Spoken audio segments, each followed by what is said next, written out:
Hello viewers, আজকে আমি আপনাদের সাথে শেয়ার করব এঁচোড়ের রেসিপি। প্রথমে কড়াইতে তেল গরম করে তার মধ্যে আলুগুলো সামান্য নুন আর হলুদ দিয়ে একটু ভাজা ভাজা করে নেব। যখন দেখব আলুর গায়ে কিছুটা ভাজা কালার চলে এসছে, তখন আমরা সেদ্ধ করে রাখা এঁচোড়টা দিয়ে আলুটাকে আর বেশ কিছুক্ষণ আর একটু ভাজা ভাজা করে নেব। ভাজা ভাজা করার পরে ওইটাকে আমরা সাইডে তুলে রেখে ওর মধ্যে আর বেশ কিছুটা তেল দিয়ে তার মধ্যে পেঁয়াজ কুচি দিয়ে ভালো করে আমরা লাল লাল করে ভেজে নেব।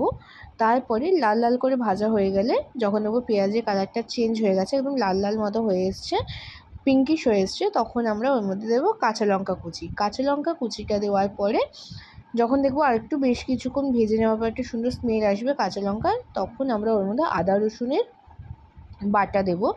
বাটা দিয়ে বেশ কিছুক্ষণ কষাবো। একটু সামান্য জল দিয়ে নেবো যাতে মশলাটা কড়াইতে লেগে পুড়ে না যায়, তার জন্য কিছুটা জল দিয়ে অল্প সামান্য জল দেব।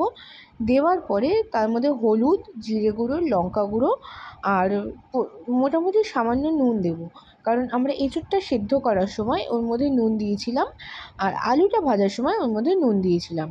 তো সেই বুঝে নুনের পরিমাণটা আপনারা দেবেন। দিয়ে ভালো মতো মশলা দিয়ে যখন কষাবো তখন সামান্য একটু জল দেবো যাতে মশলাটা পুড়ে না যায়, তার জন্য। মশলা থেকে যখন তেল ছেড়ে আসবে তখন আমরা সামান্য জল দিয়ে আবারও বেশ কিছুক্ষণ মশলাটাকে কষিয়ে নেব।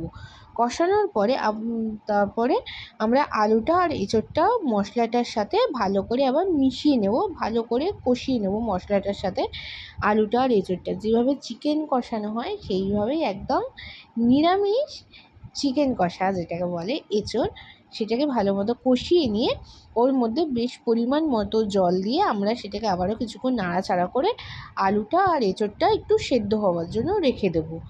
যখন দেখব আলুটা আর এঁচোড়টা আমাদের সেদ্ধ হয়ে গেছে, তখন আমরা ঢাকনাটা খুলে আবারও বেশ কিছুক্ষণ নাড়াচাড়া করে নেওয়ার পর ওর মধ্যে গরম মশলা আর ঘি দিয়ে নামিয়ে নেব। তাহলেই আমাদের তৈরি এঁচোড়ের রেসিপি। যদি আমার ভিডিও ভালো লাগে তাহলে লাইক, কমেন্ট, শেয়ার আর সাবস্ক্রাইব করে দেবেন। টাটা।